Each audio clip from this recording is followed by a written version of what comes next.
Hi, and welcome to the episode of Utah Crossbow Hunter, where today we're going to be talking part two of I think going to be a three-part series on heavy arrows versus light arrows. There we go. So before we get started, though, remember, hit that subscribe button down below, hit the thumbs up, ring that bell right next to it, and don't forget to share with your family, friends, and your worst enemy. And leave me a comment. I enjoy you guys' comments, so send them to me. Okay. Like I said, we are going to be talking about today, in the second part two of our three-part series, on ethical crossbow shots. Okay. What's an ethical shot? Okay. Obviously, we want to take the animal down with just one shot and a good shot. But there is some controversy, I guess you could say, on what is an ethical shot. 100 yards, 50 yards, 20 yards. Okay. There's multiple variances of the what I'll call the practical shot. What is a practical shot range for an ethical crossbow shot? Okay. Like I said, there's some people say with these faster crossbows, you can shoot out further with a shot. Okay. Is that really true? Granted, it may be faster, but it's taking the variables. Okay. So the further away you are, the less likely you will see obstructions. So when I say obstructions, what are obstructions? It could be grass, it could be a tree limb, it could be anything that you can't see through your scope. Because remember, when you're shooting a further shot, what is your arrow actually doing? Is it going straight? Is it arcing? Or what's it doing? Okay. So we're going to talk a little bit about that. Okay. So an arrow can be easily diverted from its path with even the slightest deflection. What is the slightest deflection? A little tree limb, a branch, a leaf, grass, whatever it gets in your way can deflect your shot. Okay? So even the fastest arrows will lose speed and energy and elevation past 50 yards. Okay? So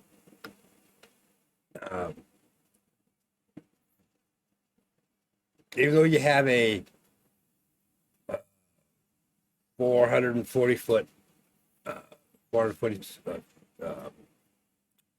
yeah, that the arrow speed of your arrow. Okay, can that be diverted by something else? Absolutely, absolutely. Because again, you can't see it through your scope. That's the biggest problem shooting further distance. Okay. So basically, what you're doing when you're shooting at a further distance, your arrow is not traveling flat. It's not. It's arcing. You ever watch those? What do you call it? The medieval times videos or cowboys and Indians. Okay, when they do what I call arcing. Okay, they get their enemy in a spot and they arc their arrows. They arc their arrows at them. I don't know what their speed. I don't know the weight of their arrows back then. I have no idea. But they knew in order to get good penetration at that distance, they had to arc it up so it comes down in a downward reflection. Okay, to penetrate their shield, penetrate whatever they have. Okay. The Indians, what they do, they would get their enemy, cavalry, on one side, and they would arc their arrows this way. Then they'd move over this way, and they would arc them this direction. Okay? They got good penetration. But they were shooting at longer distance. Okay? Probably 100 yards, 200 yards, I don't know. But they were shooting at a distance, and they knew they had to get that arc. Because the arc coming down is what was giving them that penetration. Okay? So that's where the angle of entry of your arrow increases significantly past 50 yards. So, let's say your animal's right here, and you want to shoot right here. Okay? So, get this out of the way here. So if they want to get here, and they're past 50 yards, they would really have to arc that arrow in. That's like shooting from a tree stand. Okay? Think of it that way. At that shorter distance, you're shooting downward. So when you're shooting downward at the animal, you have to aim higher. So let's say the heart is right here. And where do you want to shoot? You have to aim higher for it to hit that spot above the heart, to penetrate the heart, to go through. Okay? So think of it that way too. Okay? The arrow will be traveling more slowly and less kinetic energy past 50 yards. And we'll talk about that more in my next show about travel distance. Okay? So, less speed and kinetic energy leads to poor penetration, shallow wound channel, and a wounded animal. Because the further you're out. Okay? So, it all leads down to, and also there's a couple more factors here we'll get into real quick. Okay? Wind drift can affect your shot placement by several inches at long distance. So, you may have zero speed here, but you may have a breeze over here. You don't see that breeze over there. Okay? Because remember, everything is done when you do speed and wind direction and all that kind of stuff, is done from your spot. Okay?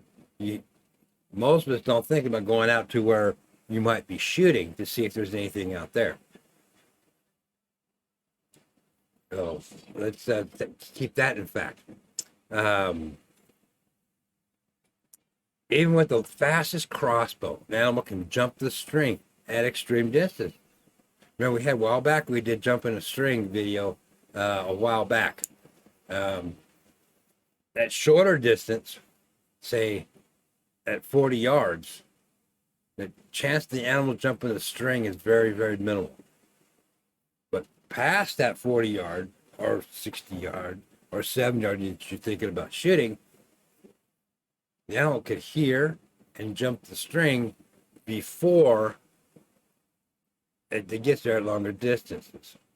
But we always talk about distances, we always talk about lethal shots. If you have no interference on a clear field, maybe a 70-80 shot would be okay. Maybe. But remember, your speed, your kinetic energy, and your slugs really drop off after 40, 50 yards. So shot placement is always going to be your thing, okay? In my opinion, you can sit there and you can sight out your crossbow, say out to 60 yards. Not a problem. That's fun to do. Go out and shoot at 60 yards. But you got to remember, that is arcing. Even at 60 yards, it's doing that arc. How much of an arc? I don't know. But I know at longer yards, so say 100 yards, your arc is really huge, and your arrow's really coming almost down at an angle like this at your target. So as an ethical hunter, okay. Oh boy, what happened here? Okay, let me see if I can bring this down for you guys so we all can see it. Give me just a moment. I do apologize. I thought everything was set up perfectly. Evidently, it wasn't. So let's just take a moment here. Okay, that looks okay. How about that? Okay, as a hunter, it is you, the ethical responsibility to take a shot that will yield the greatest chance at a harvest and recovery. It's up to you. Okay? So just keep that in mind. So in my opinion, and you don't have to agree with me, it's not a problem, just let me know down in the comments. The maximum shot that I would take would be 40 yards. Practice at the longer yards, that's fine. That's great. I love practice. I like shooting at 60 yards. Getting out there and when I'm practicing and shooting at 60 yards. I enjoy doing it.